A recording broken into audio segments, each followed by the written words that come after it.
Ayan, anti-rabies sa barangay. Sa barangay kayo o sa munisipyo? Sa City Hall po. Sa City Hall. Ayan. Yan. Hello po. Ayan, ma'am. Shout out ka, ma'am. Anong pangalan, ma'am? Sino po? Anong pangalan mo? Christine po. Ayan, Ito may pusa. ayan mga Sino yan, sir? mga ano ng munisipyo. Nagturok ng mga anti-rabies ng mga pusa at saka aso. Ayan, Lalaki. sila galing City Hall. Aga-aga nilang masasipag na mga kawani ng gobyerno. Ilan taon na po yan, sir? Kulay gray. Ilan taon na sa inyo? Yun lang edad mo. Kalahating taon. 2 years? Hello po! Anti-rabies po para Ayan. po hindi po tayo maapektuhan sa nakakakitakot na rabies na nakakamatay. Yun.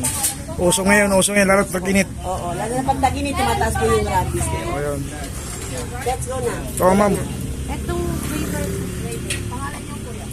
What's that? Anak ng... Anak na. Anak magsasaka TV.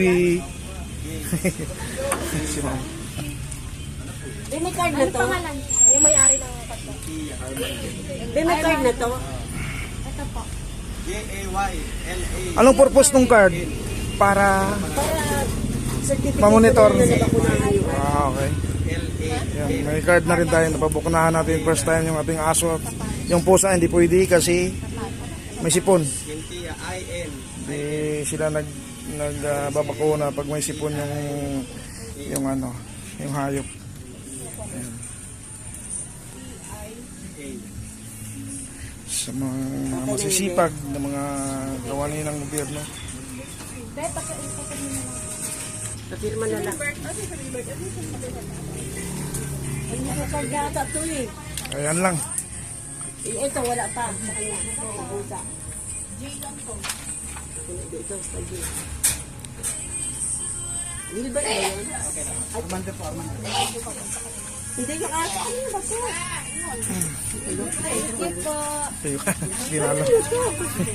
Hey, Gilbert.